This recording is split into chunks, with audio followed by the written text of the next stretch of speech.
From the plains to the rolling hills, Oklahoma is a state that resonates with stories of resilience, determination, and pride.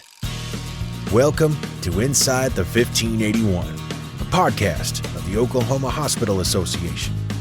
Together, we'll dive deep into the heartbeat of the great state of Oklahoma as we journey through the rich history, diverse culture, and the ever-evolving landscape within the 1,581 miles of border in our nation's 20th largest state.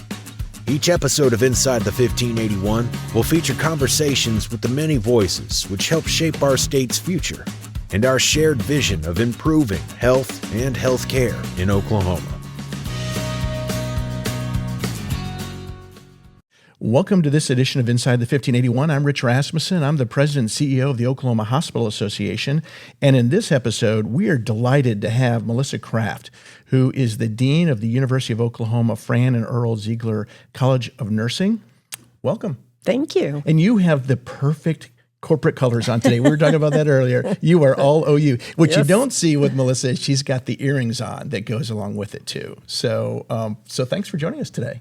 Well, thank you for having me on. So you have been here. You joined the College of Nursing in 2011 and held multiple leadership roles. Talk to me about your history here at OU, but let's start with your history as a nursing leader. Okay. So I was born in, no, I'm kidding. We could be here all day. Yeah. Me too. Yeah. How far back do Yeah. we go? So my history as a nursing leader really predated coming to the University of Oklahoma College of Nursing. And my roots at OU College of Nursing go back to my original degree as a nurse. So I got my BSN here in 1981 and then my master's in 1988. And at both time in 1981, I was actually voted to be most likely to be an instructor for what we call acute care nursing. And I'm like, never going to happen. I'm a clinician. I love, taking care of patients. And then in 1988, I got my clinical nurse specialist, and I'm an oncology clinical nurse specialist. My patient population is oncology. In every single one of those roles, I started being an assistant head nurse my second year out of nursing school. I was a head nurse by 4 years out of nursing school. So the answer to your question about leadership, it's been a thread, I think, as much as oncology has been a thread. Mainly, I think, because I'm probably, egotistical enough to think that sometimes I know how to do things, and also delusional enough to think that I know Right. know how to, so I'll kind of lean in and say yes to things. But I got a PhD in 2006. At that time, I was running a high-risk program for genetic counseling, high-risk, working with breast cancer patients. I loved it. Could have stayed and done that. Every job I've ever had, I've loved. But then there's always something that pulls me forward. And so I wanted to do research. I wanted to do more research. Again, back to that, I think I have ideas for really great research. Always then started getting interested in the infrastructure of a large academic health campus and how that would support, kind of bringing that work forward. So when I came to OU College of Nursing in 2011, I came after having an amazing career for another opportunity to go one more place. But as soon as I came, I was asked, hey, would you like to run the clinical nurse specialist program? And by the way, would you also like the doctor of nursing practice program? I'm like, okay. That's another part is Sure. I don't say no. A lot of people say you should say no. I tend to say yes more than no because I'm kind of like, well, why not? And so, like you said, numerous leadership positions, and every single one has been a blessing and an opportunity to serve. In this role as dean, what I tell people, I never went on a trajectory to become dean, and I would only be dean at OU. I wasn't looking to do that someplace else. But that's kind of cool to come home to your alma mater to be a leader and to be, have such a strong leadership role that projects all across our state. And I look in here, and those of you who are on YouTube can watch us. I mean, we're in the sim lab. This is actually kind of a cool place to be doing this. So it's a great background for what we're talking about. Tell me, before we kind of get into a little bit more in the weeds on some of the issues we plan to talk about, tell me about this particular room. And I know that OU has been the recipient of some very generous contributions to support this and the other lab that you have. Tell us a little bit about what goes on in here. Well, in this particular room that we are in, this would be considered low fidelity. Probably very different than when you were in nursing school. Oh, yes. Well, in nursing, when I was in nursing school, we practiced on each other. Okay, there you go. All right. Yeah. Now, these are called mannequins. Yeah. Everyone then was a pincushion, right? Yeah, exactly. Okay. Yeah. But, and I support all best practices, but I will tell you, having an IV started on yourself that infiltrates gives you a lot of empathy for what that's going to feel like when you do that to your patient. Having an NG tube put down you as a nursing student gives you a lot of empathy for what that, I would never advocate for doing it, but it's very, very, very different now. But in actuality, when I was in nursing school, and so it was on the first floor at that time, and we did not have simulation, but our lab space, I actually stocked 15 hours a week. I worked work study, and one of my jobs was I prepared for all of the clinicals that we did, the skills lab. So, but what happens in here is where, what we talk about both simulation and the skills lab is a safe place for nursing students to go in and start applying the knowledge that they have gained didactic, putting it all together with the skills that they are going to perform. And it is great that we have task trainers now. It's great that we have things that they can actually simulate starting an IV on someone that they're not hurting, when the first time that they do it, and really kind of talk through just what is the angle that you're going to do it, all of those different things before you actually go and work with your first patient. Well, when you look at it, when you talk to young people today, they're trying to find where is that appropriate mix of their skills and kind of what their desires are as a career. Oftentimes there's some level of technology involved. And then there's this desire to really help people. I mean, I can see of no better blending than that in the field of nursing, where you're working with all this incredible technology, and you're also changing and healing lives, in the process of it. And I think it's understated. And so for young people, you're listening in, it's you can't get to a better place in your career than to be able to immerse yourself into this incredible technology, which is only growing. And we look at the advances of artificial intelligence, the ambient listening, all of these other things that are coming to provide additional support in healthcare, particularly in nursing. We're going to have folks going to be at the front ends of all of this. Absolutely. And I would assume OU's at the front end of it already. Very much so. As you say, in this space right here, there is so much that we're providing to simulate what that's going to look like, so that because we have students, some of our students, and as we're going to talk about in a little bit, we have hundreds of students across 5 of our sites. All of our sites have similar setups, and many of them have never been in a hospital as a worker. Some of them did. And so if you're going in and it's the first time you're in a hospital room, to have been in a simulated setting where you at least know kind of how it's going to be set up is helpful before you actually go in and you're working with that patient. So you have your students who have been shaped by their experience here, and then they go into the hospital. And so you all need clinical partners as a part of that. And I know I've been to a couple of locations, like the location in DRH, where you actually have a campus, on the hospital's property there. But I would assume that these clinical partnerships and these locations are really, really important to maintain that quality, but also to continue to improve as we go along. Tell me a little bit about what you look for in those clinical partnerships. Absolutely. And you're right. We obviously could not do anything that we do to prepare the workforce of nurses without our clinical partners. They are incredibly valuable. We have around 105 faculty again, at all of our 5 sites. We have over 150 what we call health profession educators. A lot of people know them as adjunct faculty throughout all of our different clinical sites. And we would not be able to, because we have a ratio for our undergraduate students. The ratio when they go into clinical setting is 1 faculty or 1 HPE, somebody boots on the ground with them there, that for every 8 students. So the sheer math.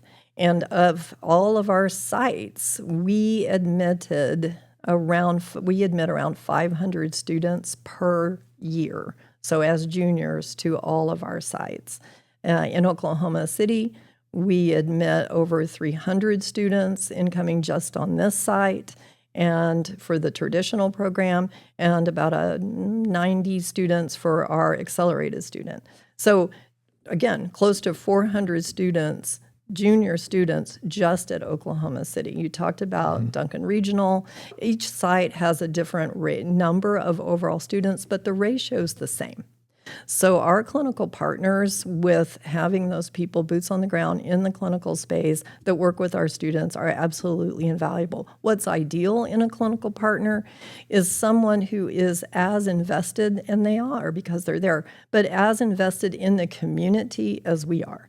Because as we, talk about it, we are not the College of Nursing for Oklahoma City or the College of Nursing for Tulsa. We are the flagship College of Nursing for the state of Oklahoma. So our mission is to get nurses throughout the state, to meet the workforce needs throughout the state. So any clinical partner, the ideal clinical partner, is the one who supports academic nursing. There was a report years ago in 2016. It's called the Manette Report, but it's the New Era Transformation Report, and it's really emphasizing the importance of academic practice partnerships. Years and years ago, when nursing schools were in hospitals, there was probably too much connection. And not enough academia. Moving it to academia is definitely the right thing to do, but we have to have those strong clinical partnerships. So the ideal clinical partnership is one that is dedicated to academics, where the nurses on the floor also embrace having students. And where we, together as a team, we identify what are the opportunities at this site, what are the potential barriers at this site, have a lot of communication about how this is going to work for them. Because the ideal thing is that those students that are at that site end up wanting to work there. Sure. It is important because it becomes a feeder for those hospitals as well. So you've got these placements all around the state. I can only imagine that it's difficult to manage all of those. And my understanding is it's taken a little bit of work to get everybody on a same platform, software platform, to allow them to do that. Tell us a little bit about how you do that, because you're essentially managing 399 or 500 students out all across the state. Well, and that's just the incoming class. The incoming. Okay, so that's a good when point. we put both our juniors and seniors, and these are just pre-licensure. Okay. We're not even talking about our graduate students yet. But yeah, so almost 1,000 pre-licensure students throughout the state when we look at both the junior and the senior year that we are managing for clinical settings. Yes. And so the Oklahoma Center for Nursing, which has a home with the Oklahoma. And that home is where? Is that the Oklahoma Hospital Association? That is the Oklahoma Hospital Association. And we're glad, or actually delighted, that we get to be the host for that, because it is something that was missing, I think, in our overall strategy. And you're on the board, and we appreciate you and other nursing leaders being on that board. But go ahead. I know I had to put in a selfless plug for that. No, you should totally put in a selfless plug. And I mean, that organization is really young. It's only not even 2 years old. Yeah. People out, Yes, 2 fingers, almost 2 years old, but a lot of work has been done on that. And so back to the platform. So the platform, really getting every clinical site on this platform was getting going. But OCN and OHA, I think, really coming together to support that has been very beneficial. It is helpful. One of the questions that we kind of, talked about in thinking about this podcast is, what has it done to the availability of clinical spots? And that's that was going to be my next question: availability, but also the hardest ones to place too. Yeah, and I, that was a great question because I thought about that quite a bit. I don't know that it has done a lot for us necessarily for availability. I think there's definitely a goal where it can. And I think that now once we start using this software, what we're hoping to see is where are we not using spots? Where are spots maybe identified, but nobody's in them because either the traditional ways of doing things, or we're just not aware that X hospital has this many spots and we're not using them. So hopefully through this software and through everybody being on it, we'll be able to see where is the capacity. But availability is critical. And so it is our hope that by having one system and being able to look at that data, it will give us more insights into what we can use. And what do you find the most difficult to place, for a young nurse? What is the clinical experience that is the biggest challenge? I mean, maybe not be here, but maybe out there in the field it is. And that's a really great question. And for us, we're fortunate because, again, in Oklahoma City, we're closely aligned with OU Health. And so the majority of our students, 95% of our students at the Oklahoma City site do 95% of their clinicals at either the adult or the children's. And so we're very fortunate that we are able to get pediatrics. For some of our other sites, that's where we have to search a little bit more to get that pediatric opportunity. So that's one of them, to make sure that they have that. OB, not as difficult, but still, depending on our site and our partnerships, have to work on those rotations because we're not the only school that teaches nurses in the state of Oklahoma. And so how do we get those slots that work? Critical care is not as challenging because there's multiple critical care units and every facility is going to have that. But working on those. But I will tell you, mental health is one of the things that has been somewhat of a challenge. There's not a lot of locations for that, particularly from the inpatient side. There's not a lot of locations. Fortunately, again, at OU Health with the Children's Behavioral Health Hospital that will be opening, that's going to be amazing. A lot of our opportunities in mental health, as they should be, are community partners. It's not going to be major hospital partners. That is good. It just involves more contracts. So we have quite a few contracts with lots of different community partners to provide mental health. That's great. Well, we're going to take a break here. Listen to our friends from Forefront Healthcare. You're joining us here on this edition of Inside the 1581 with Melissa Kraft, who is the Dean of the University of Oklahoma School of Nursing. And we're delighted to have her join us. And when we come back, we're going to pick up on a new addition to the School of Nursing, and that's your new CRNA program. We'll be back after this message. Are you looking to elevate your facility's support services? Forefront Healthcare is a leading provider of food, environmental services, and facility management solutions to hospitals nationwide. Recently recognized in 2023 as a top 100 best places to work by Modern Healthcare magazine, our comprehensive boutique approach ensures measurable clinical outcomes tailored to your facility. Elevate your facility's patient, staff, and family experience today by visiting forefronthealthcare.com or call 800-684-6450. Welcome back to this edition of Inside the 1581. I'm joined by Melissa Kraft, who's the Dean of the University of Oklahoma's Fran and Earl Ziegler College of Nursing. And in our break, we're talking a little bit about baseball and softball. We'll come back to that when we wrap this thing up because it was a good conversation going. And I know that the School of Nursing is doing some great stuff and supporting the community through that. But I wanted to talk about the CRNA program. This is an issue that particularly in rural states like Oklahoma and elsewhere, CRNA programs are so important. And the nurse anesthetists are the backbone of many, many, many rural providers, and particularly those that need surgery and if we want to deliver babies, which we struggle in our state. And so you all launched your program. Just tell us a little bit about what inspired the decision to launch it and kind of give us an update of where we are today. Okay, awesome. Thank you so much. Well, actually, before I even started at OU as faculty, I had people who knew that I was coming here and asked me when we would start a CRNA program. So back to 2010, I was being asked about this. And through the past decade or so, I have had several other conversations that gradually accelerated, and lots of things happened. For the inspiration was there.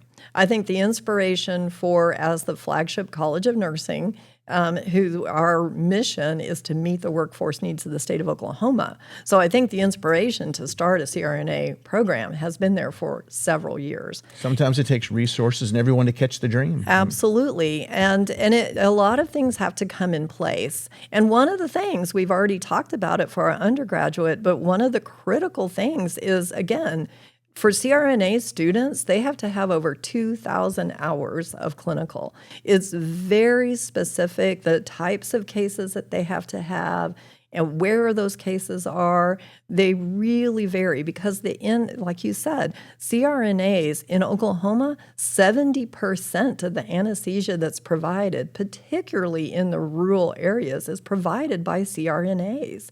In many counties in Oklahoma, they are the only anesthesia providers.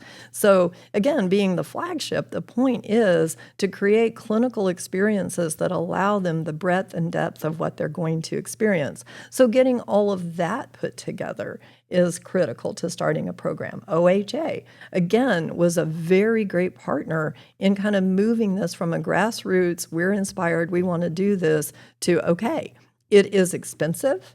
If we are going to have this at a state school, at a public university, the support from the legislature, which really came about, I think, because of all of the grassroots support from the hospitals, from the CRNAs out there in the field saying, well, there's not enough of us, and really trying to get to a point where anesthesia provision of care can be done in a way that is somewhat cost effective. When you have such a rare commodity, the prices can go to a point where there were ORs having to shut down. Absolutely. Throughout the state, simply because they either couldn't get them, they couldn't afford it, just maintaining that. So I think finally we all saw, okay, it's time. And that was a wonderful opportunity. Where we are now is we will launch with our first cohort of students pending accreditation. Sure. The accreditation for CRNAs comes from a separate accrediting body than other nursing accrediting bodies. It's the Council on Accreditation. We have that site visit next week. And pending accreditation from them, we will admit our first 25 students. That's our goal. But again, the accreditors tell you, yes, you have enough clinical sites, you have enough clinical types, you have enough opportunities to support the education of this numbers of students. So we feel confident that we do. We've turned all of that into them. But if that all goes well, in January of 2027, our first cohort will start. Well, that's excellent. And I would think, too, that because you're a new program, you have the opportunity to maybe look at some additional innovations or some different program designs that an embedded program that's been in existence for decades may not have the luxury of leaning into something new. And you guys, I would assume, are probably in that space. Is that something that you've evaluated, or is there something that we should be looking at differently in how OU will lead their CRNA program? Oh, yes. We are so excited. So for the past year, actually the past several years, I have worked with a consultant, Dr. Angela Mund, who is a past president of the American Association of Nurse Anesthetists, who, through her consultancy with us, I kind of gradually kept saying, hey, Oklahoma's a good place to live.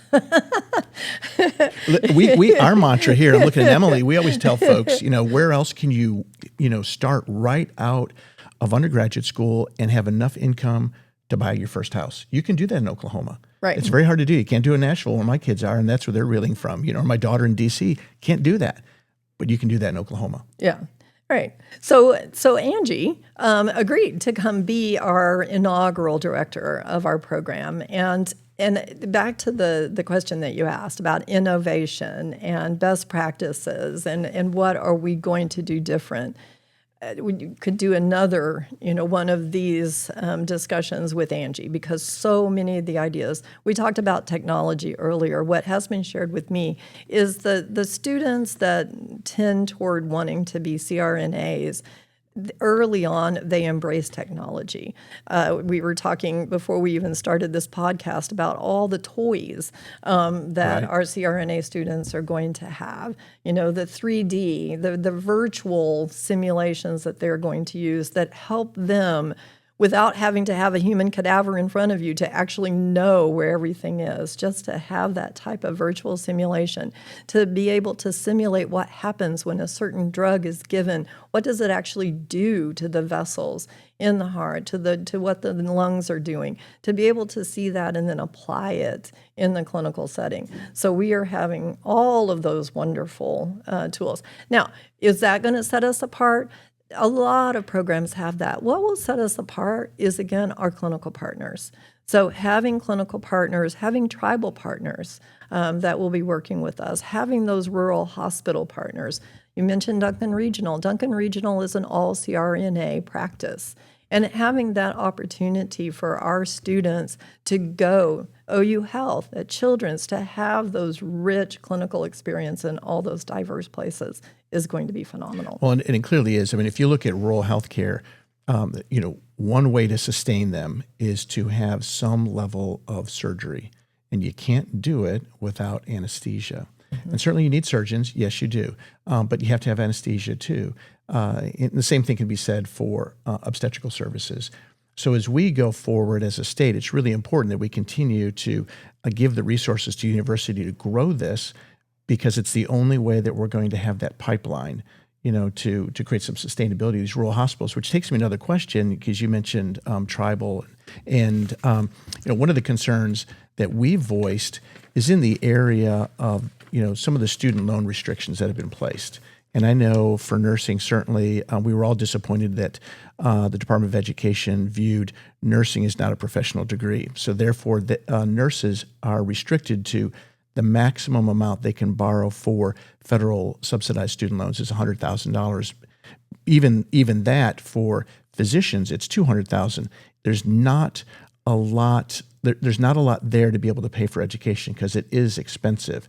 And so my question for you is, when we look at nursing, it would seem to me, and this is again my view of it, that as young people come in, or people who are coming in the second round of their career, wanting to choose a profession that is expensive and they do borrow for it, they're really, putting at risk, I think, our state, the opportunity to place people in rural communities, because they may not be able to borrow enough to pay for school, so they're borrowing private dollars that's not reimbursable for student loan forgiveness.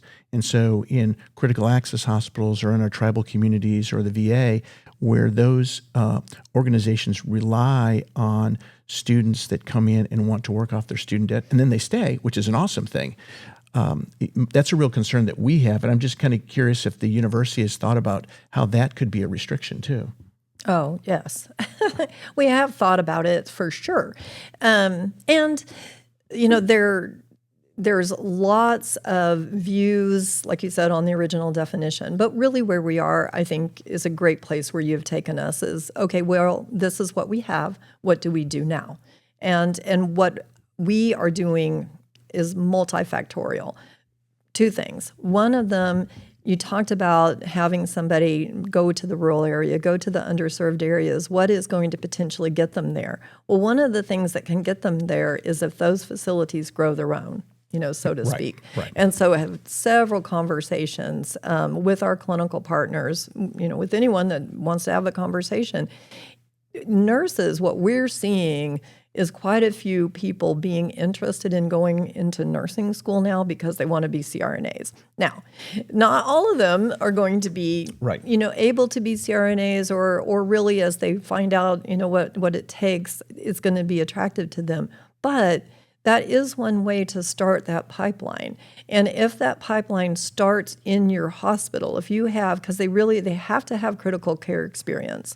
For this advanced practice track, they have to go and work. They have to have a minimum of a year of critical care experience. And it really should be critical care experience in like cardiovascular. It needs to be somewhere where there's going to be a lot of intervention, where there are going to be ventilators, where there are going to be cardiac drips, those kinds of things. They need to have that experience to come in. But if you've got that kind of critical care and you have nurses that are interested, rather than totally lose them for the 3 years full-time that they have to go to get their CRNA, how about think about subsidizing that? Absolutely. And so then you're building your own pipeline there. And not only is that good for building your own pipeline, but it's good for us because then they can precept our students in the future. And so that's one model that we are definitely leaning into, having those conversations, because that turns into wraparound support, which addresses the issue that you just said. Yeah. How does somebody finance something? Well, just kind of like ROTC, only you're not joining the military. Can you join this particular entity, at least to get your career started? And many times, the statistics show if you can keep someone over 3 years, you probably have got them, Oh, absolutely. And I would say to any young nurses that are looking at this, or those they're seasoned nurses or coming back and looking at CRNA, is to have that conversation with your local hospital if that's where you're working today. Because to your point, oftentimes there is a real willingness to help support you in your ongoing education, particularly if there's a willingness to come back and continue to serve in your community where you're at today. And so I do think there's options there. I know for many of our hospitals, it's a real concern of what does the future look like when we put these kind of restrictions on. And so, let's take one step backwards before we wrap up a little bit here. We've talked about graduate level here. But what are you all doing to address some of the workforce development at the undergraduate level? Give us a glimpse of what you guys are doing in that space. So at the undergraduate level, I think we're going to back up even further. One of the things that we are really working with, again, with many of our clinical partners, our sites throughout Oklahoma, is the pipeline for that group. What we are seeing, multiple, reasons, COVID certainly was a factor in education. So we're seeing people coming to us that were in high school, maybe their first 2 years during COVID, and with some challenges in STEM. And I think some of that's related to just the online learning that occurred, the online learning that sometimes still occurs for some of those courses, and backing up into maybe middle school when kids are starting to decide what they want to do. What kinds of courses are going to give them the foundation in STEM? A lot of people don't realize, just like the professional about nursing, a lot of people don't realize that nursing is very much STEM. Sure. And so having a solid foundation and understanding in science is critical to really excelling in nursing school. So backing up there. So we're working with our local sites with, can we get into the middle schools? Can we get into the high school? By the time they're in 7th grade, they need to start making decisions, ideally, that will help them take those steps. What we're seeing in schools that do have that, we have people that are maybe going to become an LPN in their senior year of high school.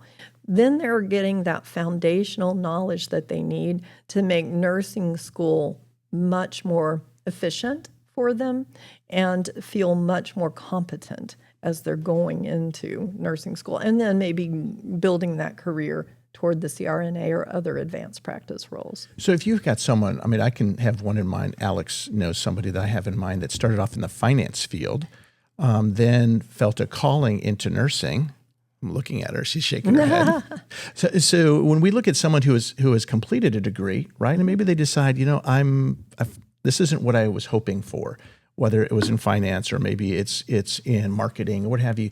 If they decide, hey, I'd like to try the nursing track, what does that look like for someone who already has a degree, now is going back to school and wanting to receive a BSN? What does that look like? Well, it looks like something called an accelerated Bachelor's of Science in Nursing, and it is a great degree. And we took that again and kind of supercharged it this year. We had a program that was about 14 and a half months. We've condensed it to 12 months. Really? Okay. And we are admitting that first cohort of 12 months on June 1st. And very, very excited to get that started. When we went to that, it's an aggressive curriculum. We're not the only ones doing it. There are several other across the nation that have created this. When we looked at doing it, I'm like, okay, let's do it. But until we got our applications this spring for that program, I was still a bit like, what's this going to do? Hit it out of the park. Really? It is amazing. Kind of like your softball program. Yeah, there you go. That's right.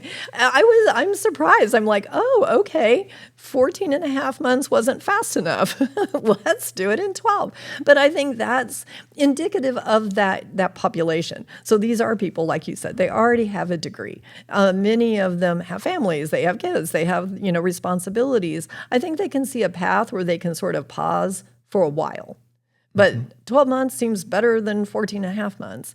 And, I think when they look at it, they're like, if I'm pausing, if I'm not working, because the true success for this cohort, back to wraparound support, back to our conversation about providing mechanisms to reduce barriers for students, one of the barriers for a lot of students is having to work to supplement income. And if there is anything that we can do for any of these groups that we're talking about, because the other thing I was going to mention a second ago is that in addition to working with our partners to help students to get payback, that kind of thing, we work with our scholarship donors, multiple philanthropists, many of them alumni, that give so that we can create scholarship funds for these students to help them get to a place where they don't have to work that much. Because almost anyone can do something for a compressed part of time if they're able to focus. And Right. so helping them keep that focus. And apparently there's a lot of people who believe that because we have filled our capacity for our accelerated students both in Tulsa. We only do that in Tulsa and Oklahoma City for this incoming cohort. So I'm really excited. And those students are amazing. They're a lot of fun because they do bring very varied interests, those degrees that they got, but they're all coming into nursing. Sure. And someone can bring in, analytical skills that they're bringing from,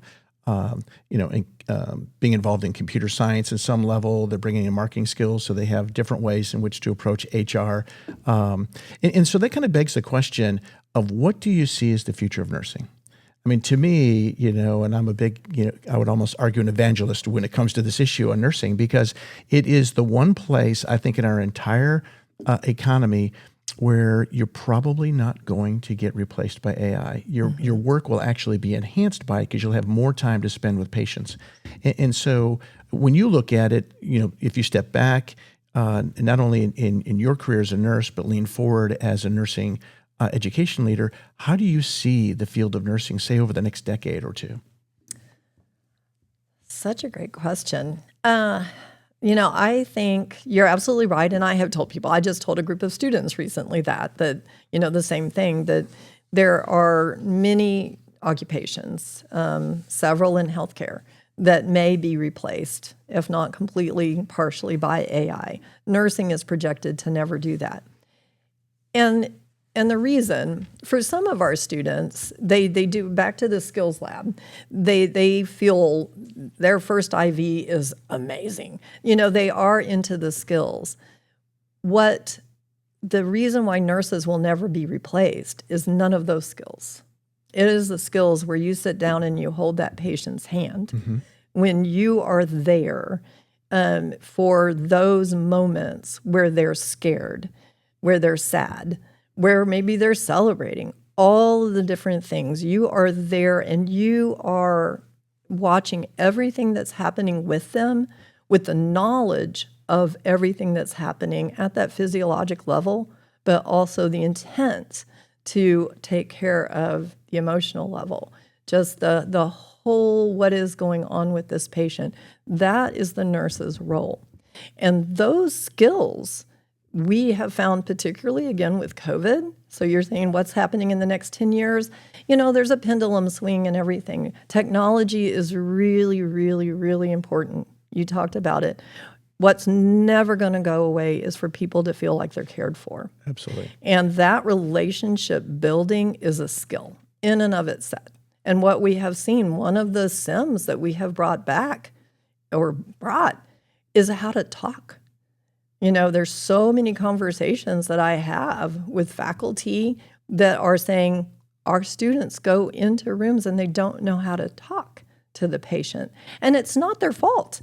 Again, it's the age that they're in, but also COVID really didn't help people learn how to actually have communication except for texting.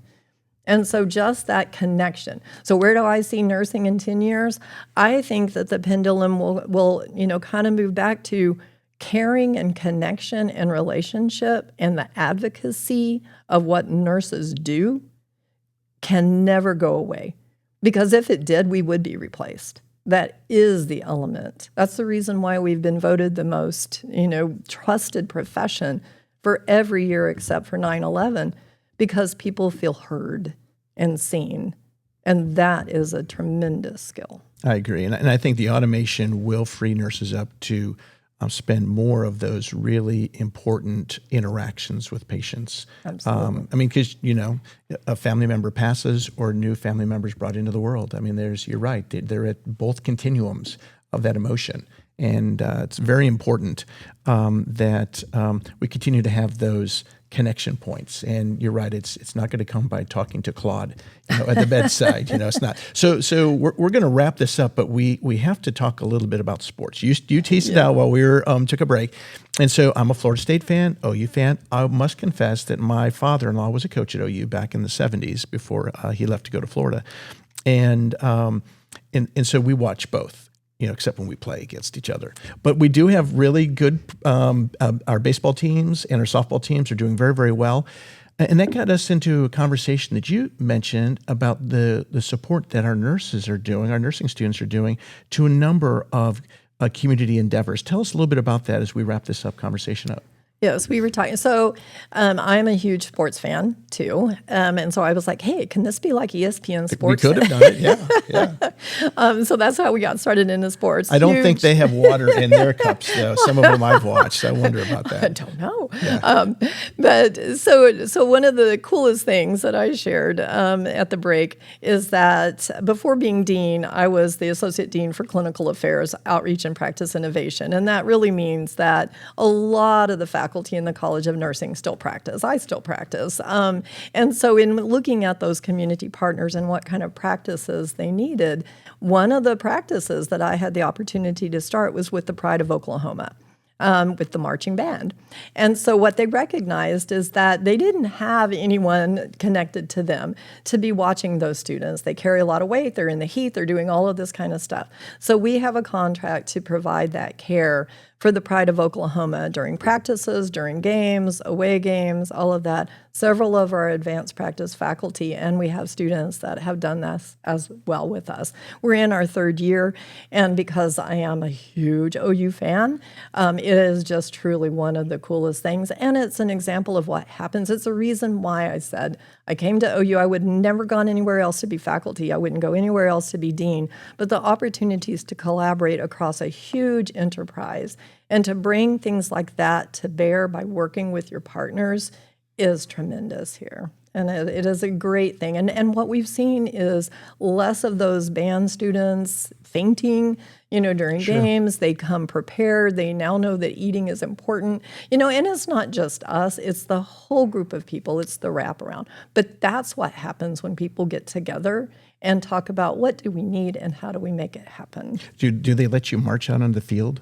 I did. Well, there you go. Then you've made it, right? I know. Yeah, you made it. You're marching out on the field and everything else. I got kicked out of band when I was 10 years old, so I play a mean radio. That's what I do.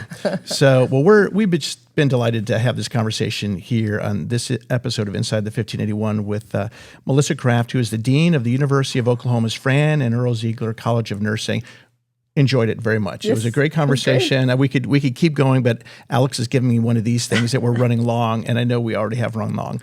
But again, we just thank you for you joining us. As we wrap up this edition of Inside the 1581, again, want to say thank you for our listeners who join us each week. You can listen to us on Spotify or Apple Podcast, or watch the video version of this on YouTube. I want to thank again Alex Taylor, who makes this podcast happen. He carted all of this information or all this equipment into the Sim Lab today, and thank you, Alex, for that. And Susie Wallace, who is our Vice President of Strategic Communications, who puts all of it together. So again, make sure that you subscribe and listen to this. Share it with a friend, particularly if you're a new listener, particularly if you're a student of OU School of Nursing. Share this on your Instagram with your friends as well.